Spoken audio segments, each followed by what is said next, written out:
Повторное открытие мира.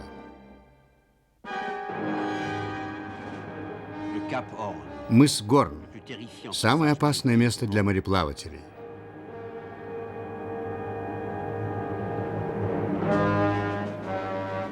На южной оконечности американского материка гниют и ржавеют жертвы свирепого Горна.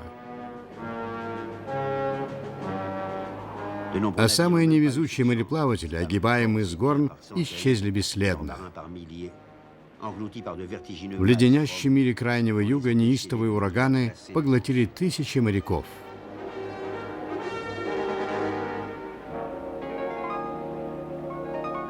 Там, где правят ветры и шквалы, живут лишь изгои природы, странные таинственные существа.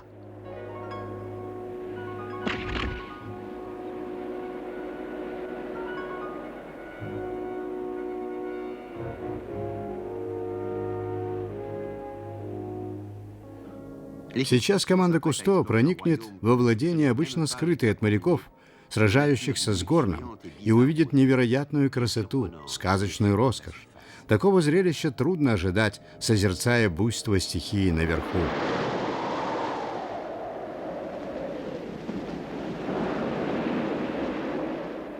Вслед за поколениями погибших моряков исследователи узнают, что мифическая угроза вполне реальна.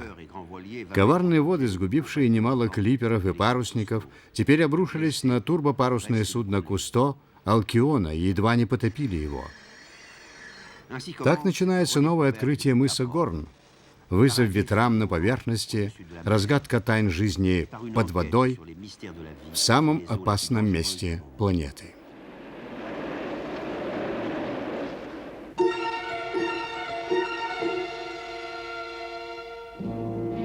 Мыс Горн.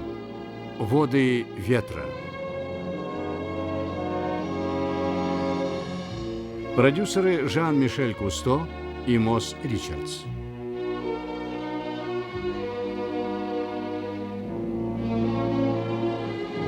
Автор сценария Мосс Ричардс.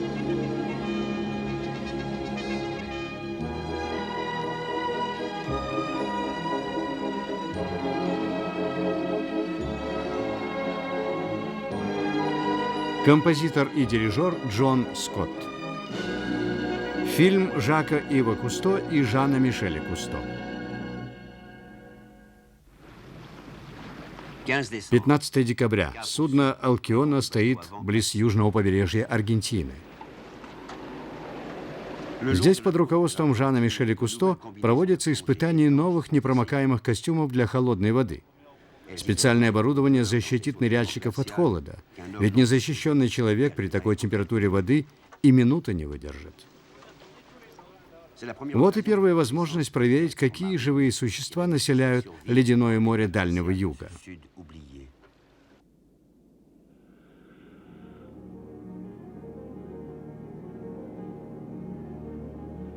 На пути погружения команды появляется морской кочевник – медуза, трепетная, как сердце, плывущее по течению. На морском дне кишат галатеи, маленькие крабы, которых в других местах именуют плоскими лангустами. Завидев водолазов, крабы в страхе отступают. Кто-то принял морского гребешка за камень и вызвал настоящую бурю – паническое бегство морских гребешков.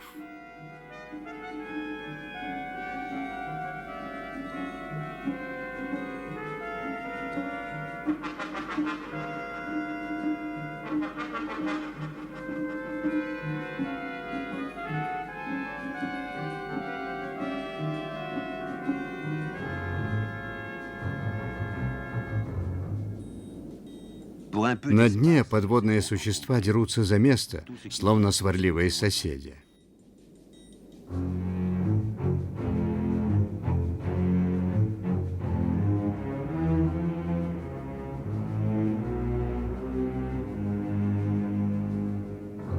Вот на аквалангистов надвигается зловещая тень. Не угорь, не змея, а самая примитивная морская рыба. Живая реликвия палеозойской эры по прозванию Миксина. Она не имеет челюсти, ничего не видит и питается останками морских обитателей, которые находят на дне.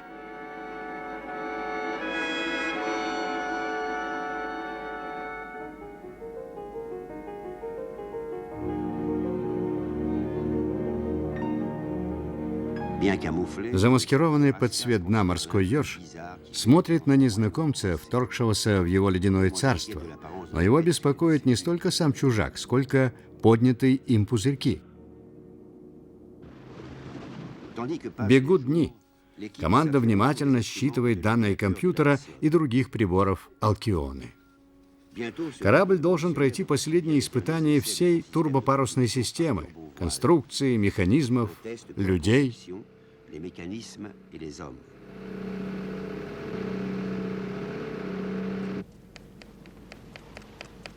Эта ночь особенная, и стол сегодня особенный. Канун Рождества за 15 тысяч километров от дома и за 320 километров от мыса Горн.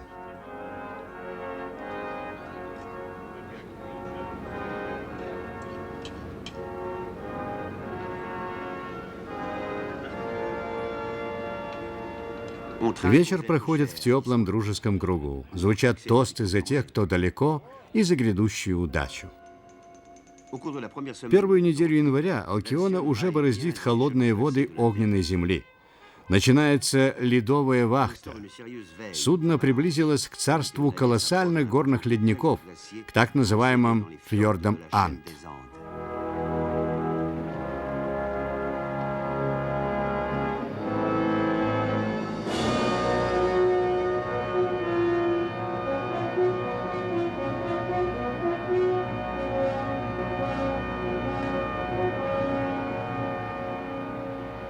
Команда сознает, что красоты здесь равны опасностям.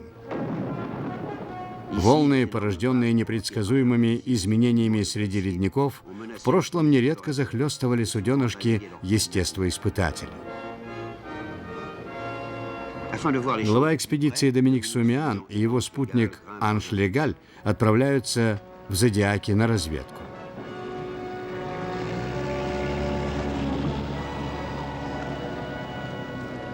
Они наблюдают за схождением целой серии ледяных лавин.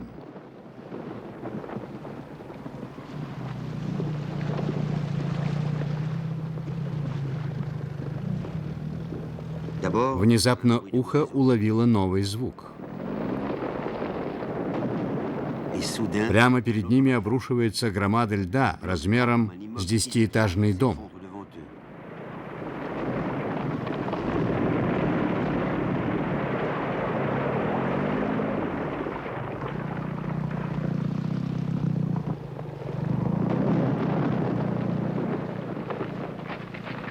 Решив обойтись без лишней бравады, Легаль и Сумиан возвращаются на корабль. Алкиона уже близка к месту назначения. Как все путешественники до открытия Панамского канала, команда Кусто заплыла далеко на юг, чтобы обогнуть Южную Америку.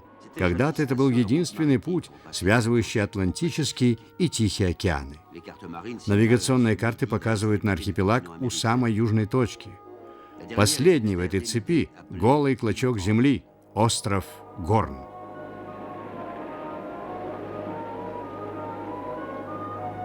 Мыс Горн уже близко, а тут из моря вырастает гигантский вал, и ожидание сменяется тревогой. Как будто из легенды появляется огромный буревестник, дурное предзнаменование для моряков всех времен.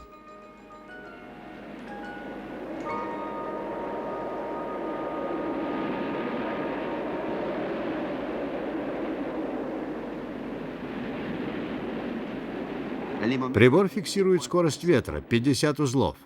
Это почти ураган. Для Кусто и капитана корабля Бернара Деге этот шквал воистину испытание. Выдержит ли Алкиона чудовищные шторма Горна?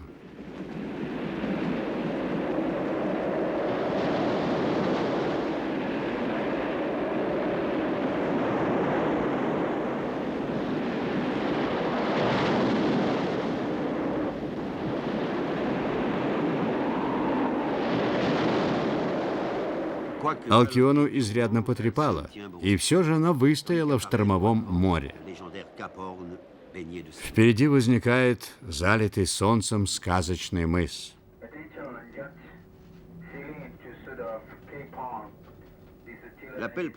На борт поступает сообщение с маленького сторожевого поста на острове Горн. Там несут вахту всего 2 офицера чилийского флота. Они обязаны регистрировать и сообщать правительству названия тех редких судов, которые в наши дни огибают мыс Горн. I suppose I arrive in 20 minutes approximately, and I stay in this area for 2-3 days. Okay. Thank you very much for information. Welcome in Cape Horn. Теперь Жан-Мишель переживает чувство, близкое к экстазу.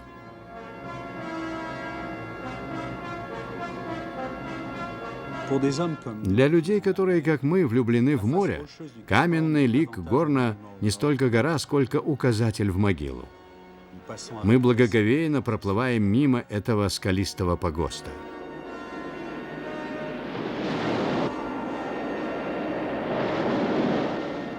Даже в относительный штиль сила воды и ветра весьма ощутима. Что уж говорить о том, какие испытания выпадали за 4 столетия на долю мореплавателей. Никто не ведает, сколько народу полегло здесь. Многие были совсем юнцы, отчаянные смельчаки, бросившие вызов Горну и ставшие его жертвами. Но, к счастью, нас тут встречают не призраки, а морские львы. Пока Горн балует команду погодой, водолазы спешат совершить погружение, быть может, одну из первых в истории вылазок в эти воды. Перекрестные течения немилосердно треплют людей.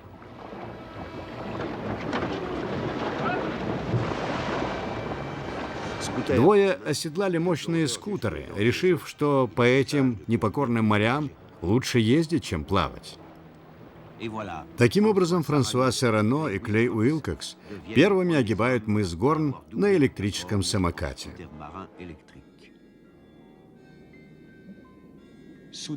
Пустынное холодное море вдруг превратилось в игровую площадку. Вокруг нас вертятся любопытные морские львы. Здесь, на стыке 2 великих океанов, на короткое время встречаются 2 совершенно разные особи и удивленно смотрят друг на друга.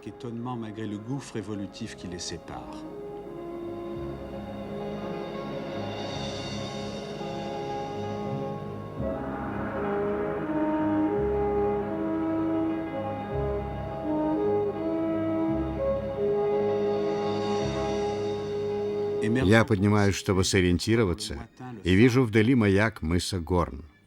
Вспоминаются слова Жюля Верна. Там мерцает единственный свет, возвещающий конец света. На восточном краю мыса Горн отряд во главе с Жаном Мишелем сходят с Алкионы на сушу. Они вновь открывают мир. Цель их не легенды о смерти, а малоизученная жизнь над водой и под водой.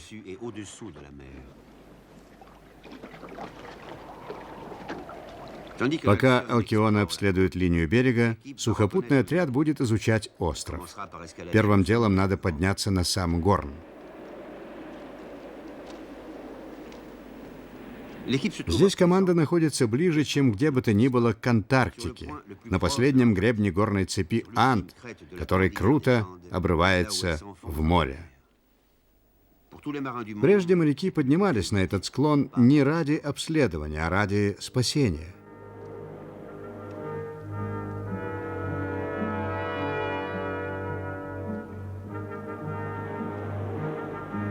Легендарный остров Горн оказывается поросшим кустарником торфяной холм, одно из самых пустынных мест в мире. Но едва мы достигли вершины, я замечаю на лицах моих спутников знакомые волнения. Мы ликуем от того, что здесь мало кто бывал до нас.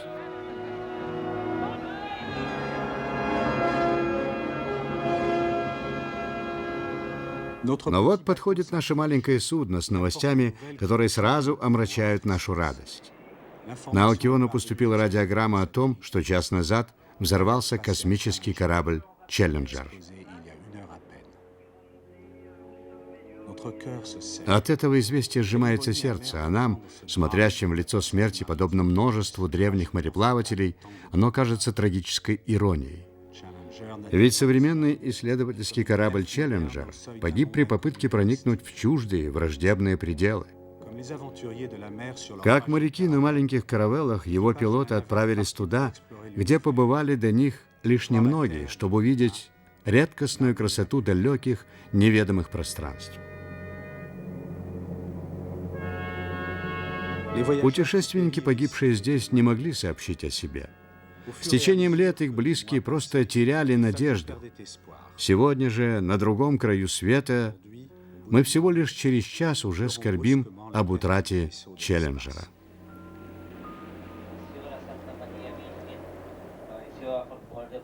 Смотрители на острове Горн приглашают нас посетить заупокойную мессу по астронавтам. Она проходит в маленькой часовне. Наш друг, чилийский адмирал Чарльз Лемей, сопровождающий нас на Алкиону, молится и читает Библию.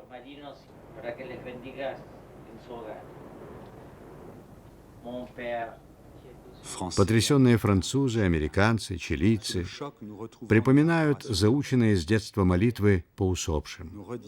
На 3 языках звучат здесь слова, что утешали наших далеких предков, иудеев, христиан. На несколько минут в этой маленькой часовне на краю света языковые и национальные барьеры перестают существовать.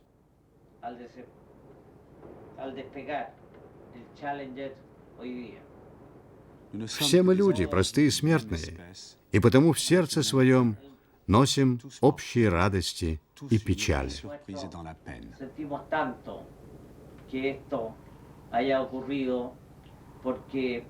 Hasta ahora había sido un éxito para los Estados Unidos.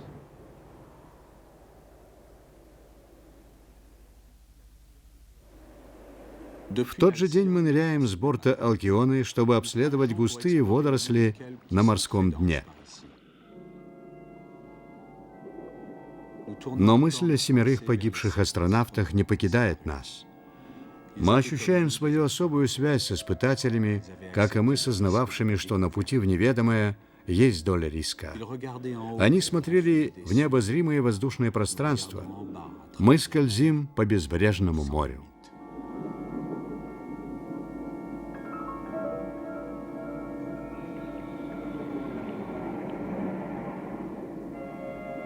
В отличие от острова, что на поверхности, подводный мир мыса Горн полон жизни. Гроздями висят морские губки, джунгли водорослей. Течение приносит массу питательных компонентов для постоянных обитателей и пришельцев.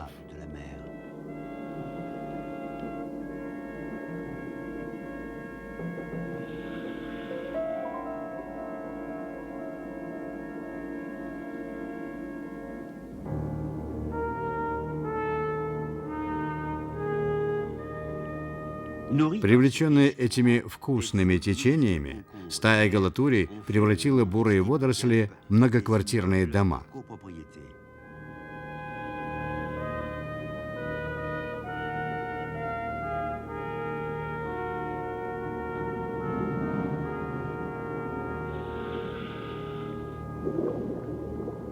Отряд блуждает по густому лесу, волнуемому легким бризом.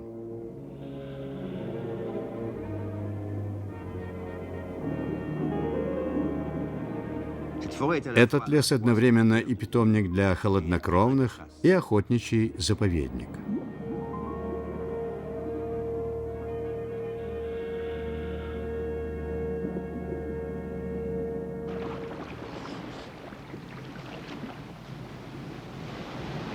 Несколько часов спустя команда Алкионы обнаруживает у себя нежданного гостя. Бесстрашный морской лев то ли заинтересовался, то ли решил передохнуть.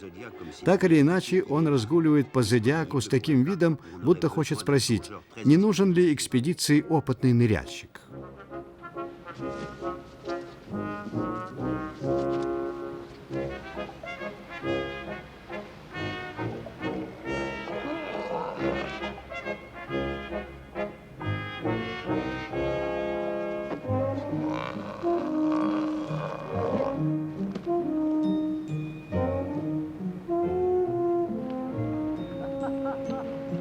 Команда уже давно в море, вдали от цивилизации, поэтому новый посетитель для нее – желанное развлечение.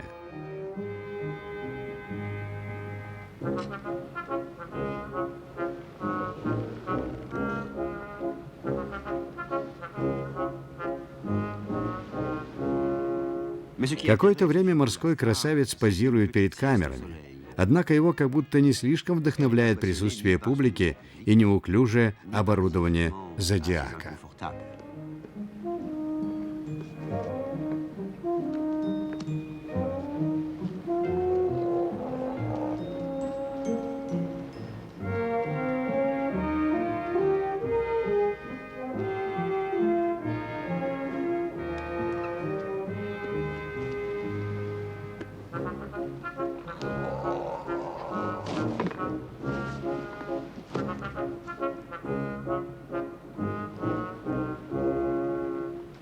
Видно, все-таки мир людей ему не по нраву. И он возвращается в более привычную стихию.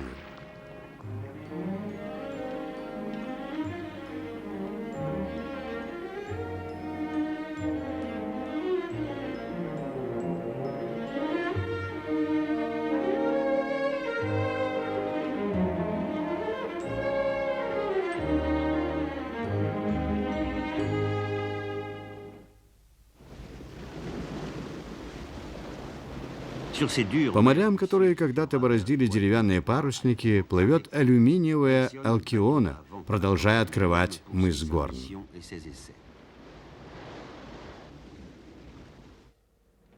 В кают-компании капитан Кусто и Жан-Мишель намечают курс на северо-восток, к Фолклендским островам, где в старину чинили суда, поврежденные возле Горна.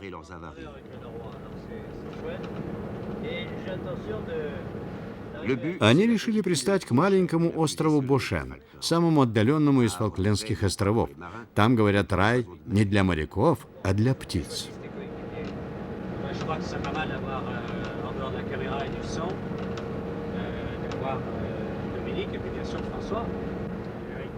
Жан-Мишель и сухопутный отряд намерены разбить лагерь на Бошене. На этих известняковых карьерах люди бывают редко.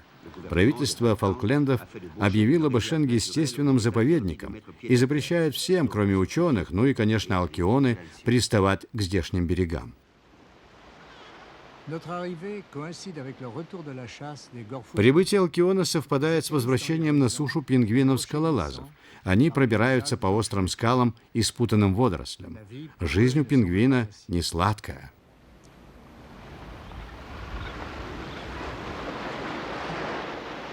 Для обладающих почти дельфинией грацией пингвинов каждый выход из моря – нелегкое испытание. Волны захлестывают их и неумолимо отбрасывают назад.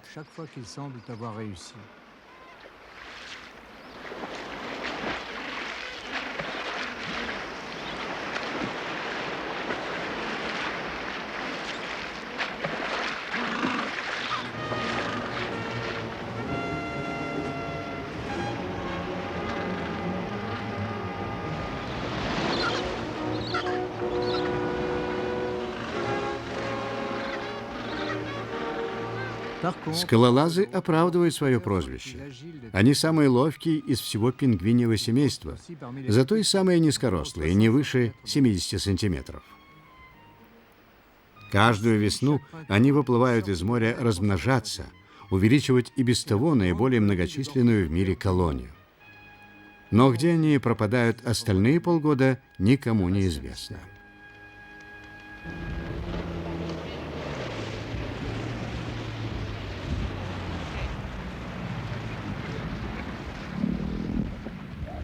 Место выглядит довольно уныло, но мы знаем, что воды Бошена полны креветок и других ракообразных, что, во-первых, обеспечивают непрерывное питание птиц и их потомства, а во-вторых, природная изоляция служит им защитой.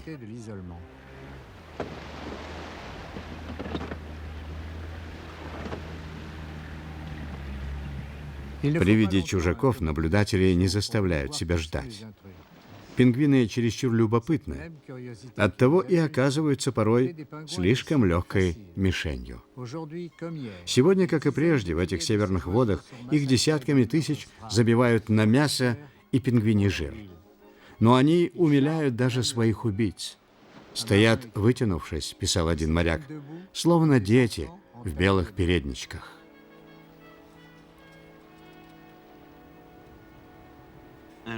А вот полюбуйтесь. Каракара, легендарная хищница. Жан-Мишель хочет подойти к ней поближе и, помня о ее репутации, прячется в густой траве. Говорят, морякам, смытым за борт возле мыса Горн, каракары нередко выклевывали глаза.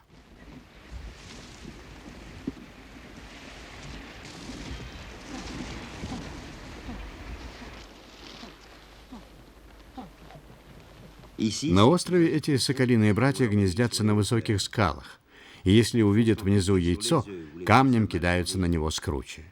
Но сами они заботливые родители и оберегают потомство от незнакомцев.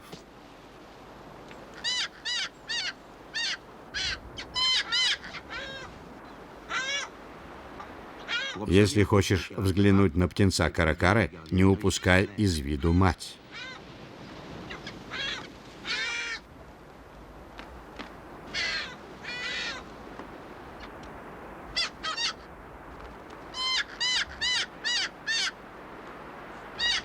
Дав пришельцу хороший урок, родители могут быть спокойны за судьбу детеныша.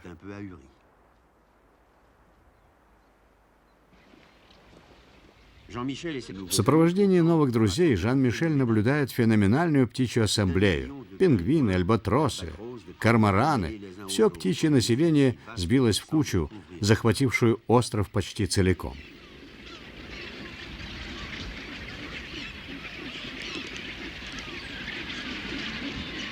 Налетающие каждой весной морские птицы превращают голые скалы в крикливые гнездовья.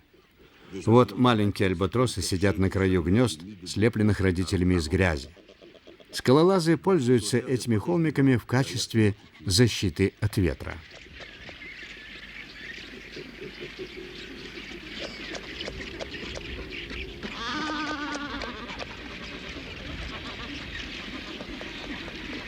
Самая крупная и важная из птиц Бошена, чернобровый альбатрос, держит остальные виды в подчинении.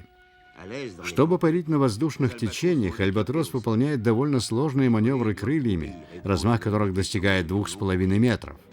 Другие птицы благоразумно держатся на расстоянии, освобождая трассу альбатросу. Взлет доставляет немало хлопот пилотам, но еще больше зрителям.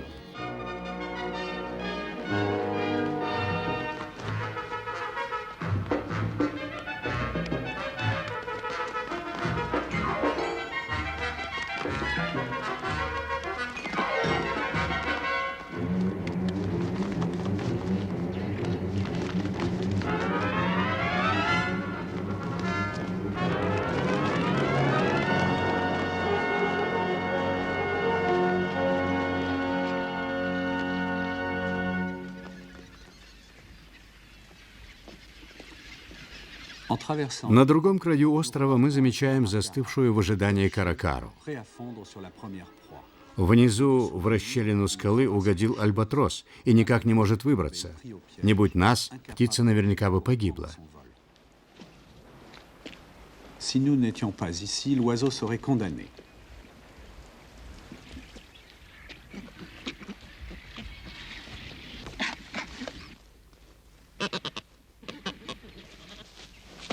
Мы уважаем жестокий природный нейтралитет, но тут я не могу не вмешаться. Каракара останется без добычи.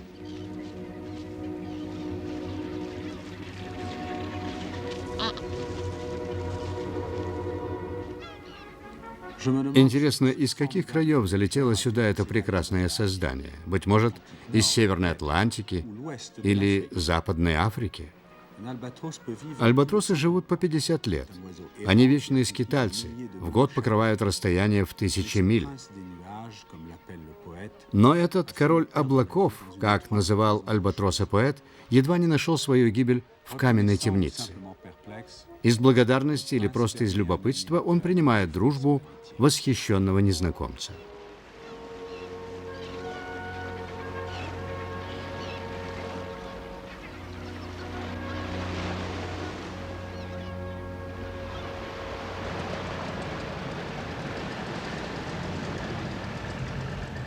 Обозревая береговую линию Бошена, команда видит тоннель, ведущий к замкнутому бассейну с соленой водой. Исследователи делают вывод, что океанские течения и приливы выстроили этот каменный альков.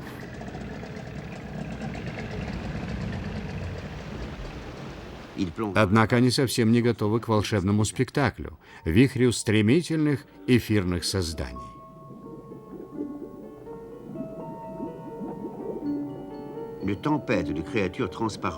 Аквалангисты плывут, как во сне.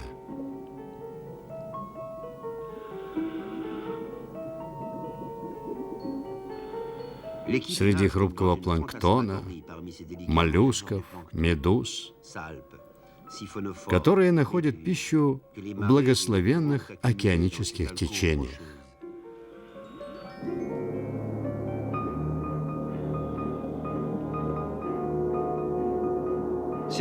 Некоторые существа похожи на корабли гуманоидов. Вот проплывает Тинофора.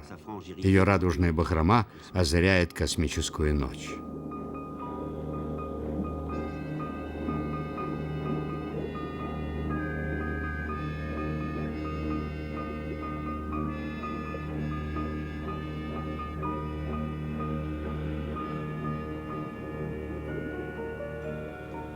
Хотя они кажутся пришельцами из иных миров, но все они наши дальние родственники.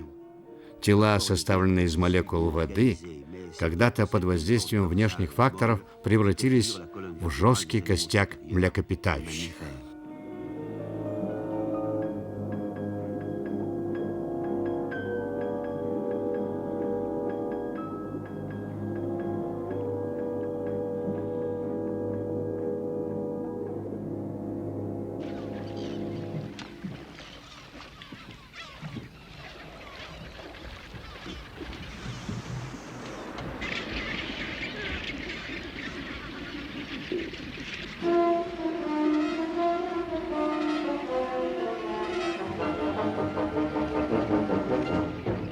Пингвинам острова Бошен настало время отправляться на ежедневную рыбалку.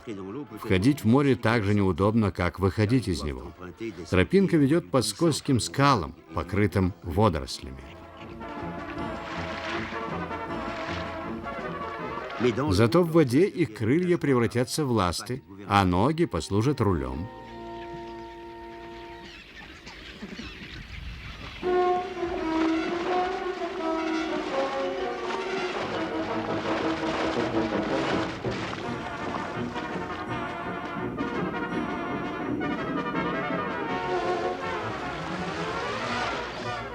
Маленькие скалолазы показывают, какие они искусные пловцы.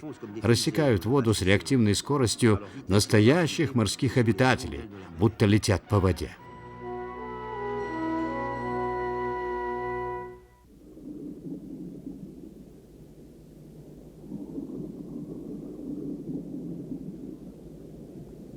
Камера Кусто запечатлела важную поступь южноамериканского краба, обследующего дно близ мыса Горн.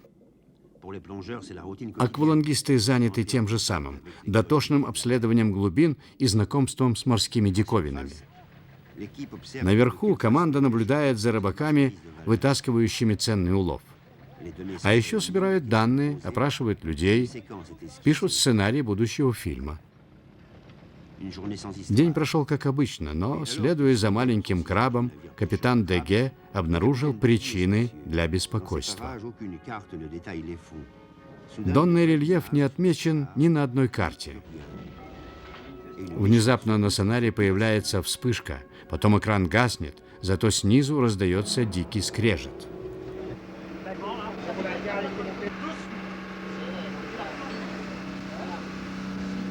Корабль налетел на невидимую скалу. Все летит вверх тормашками. Сняв палубный настил по бимсу, главный механик Джо Гию видит, что судно быстро набирает воду. Алкион в опасности, и некого позвать на помощь. Ныряльщики мгновенно погружаются, чтобы обследовать повреждения, а команда на палубе ставит насосы и задраивает люки, перекрывая доступ воды. Сарано и Уилкокс осмотрели обнаруженную Сумианом пробоину в киле по правому борту, размером с водолазную маску.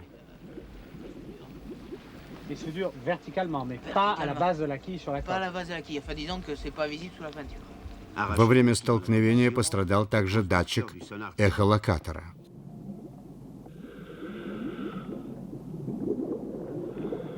Ныряльщики пытаются временно заделать дыру в киле пластиковым цементом.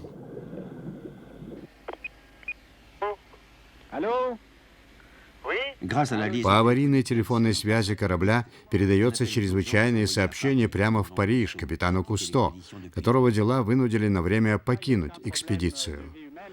«У нас серьезные проблемы», — говорит ему Жан-Мишель. «Жертв нет, но мы наскочили на риф».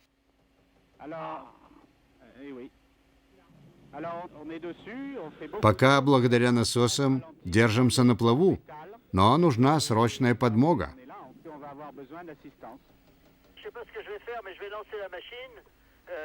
Из Парижа Кусто связывается с аварийной командой, находящейся на другом конце света. Через несколько часов в результате переговоров между Парижем, Нью-Йорком и Чили вертолет чилийского ВМФ садится в миле от места происшествия. Он привозит специальный быстро сохнущий цемент, чтобы временно залатать пробоину и доставить Алкиону в сухой док, до которого день пути.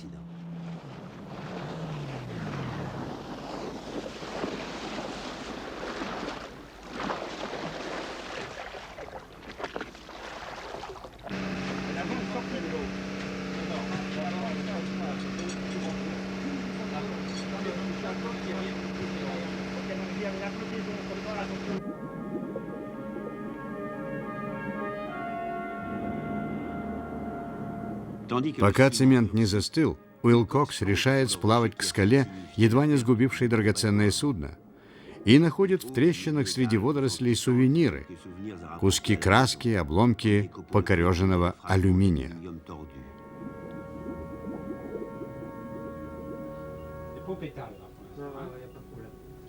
Легаль сообщает, что пробоина заделана. Насосы выкачивают оставшуюся на судне воду.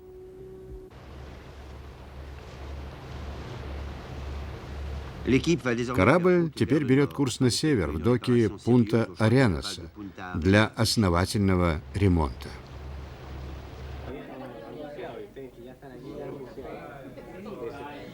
На борту разбитого клипера, превращенного в офицерский клуб, представители чилийского флота приветствуют команду Кусто.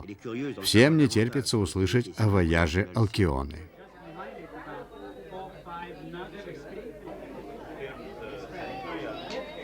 Теперь волнение позади. Команда успокоилась.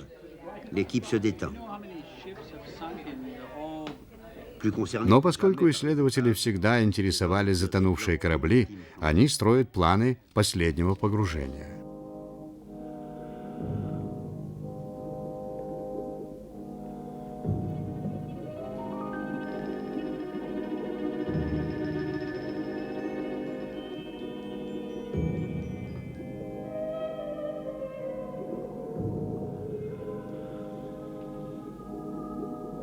Где-то в чащобах водорослей лежит клипер, который некогда с нетерпением ожидали на берегу. Потом перестали ждать, потом позабыли. Его обнаружили совсем недавно. Величественный, словно древний собор, он до сих пор хранит свои тайны. Мы обследовали места множества кораблекрушений, но этот загадочный клипер, сокрытый в лесу водорослей близ мыса Горн, особенно взволновал нас. Ведь наша алюминиевая красавица тоже могла бы погрузиться в подводную могилу, обрасти водорослями, заселиться рыбами.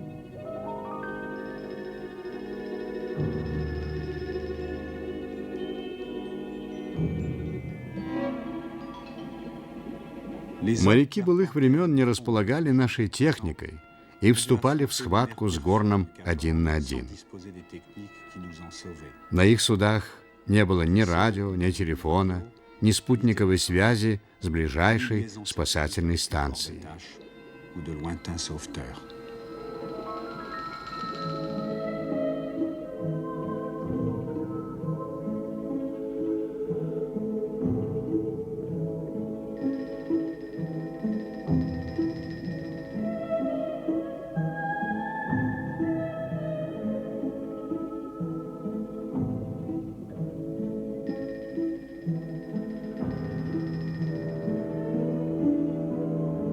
Ставший в свое время триумфом инженерной мысли, изящный клипер не смог даже передать прощальные весточки далекому человечеству.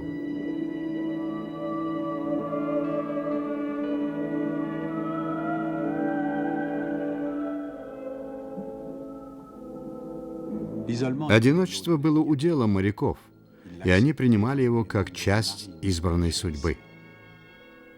Вот и команда этого клипера, что отправился в путешествие вокруг Горна, погибла, застигнутая яростью ветра и волн, и воссоединилась с близкой сердцу моряка морской стихией.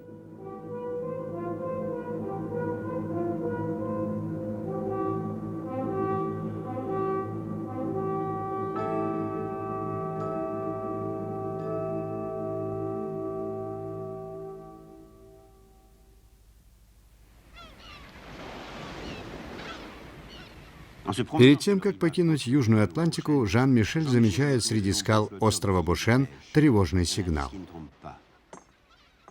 Рыбацкие поплавки свидетельствуют о том, что здесь ловят не только птицы.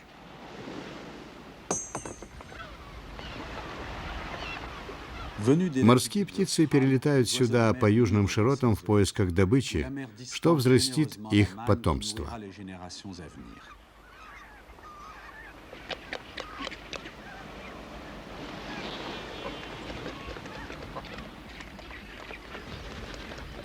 Они хорошо подготовлены к тому, чтобы выжить в суровых условиях. Им помогают вековые инстинкты и долгая эволюция. Каждый родитель – небольшая летучая фабрика, перерабатывающая морскую пищу и поставляющая ее в необходимых количествах голодным птенцам.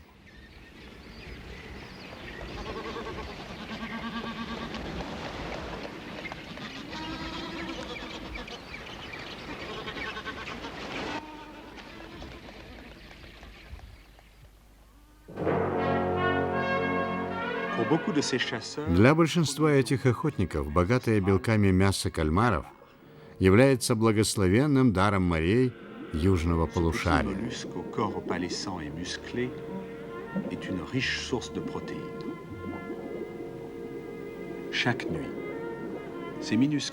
Каждую ночь эти крохотные глубоководные существа выплывают кормиться на поверхность и сами становятся жизненно необходимым блюдом для других особей.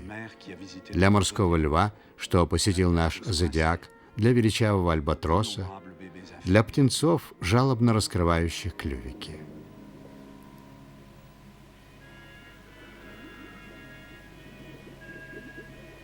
На дне мы находим студенистые яйца кальмаров. Они отложены в преддверии будущего подводного процветания.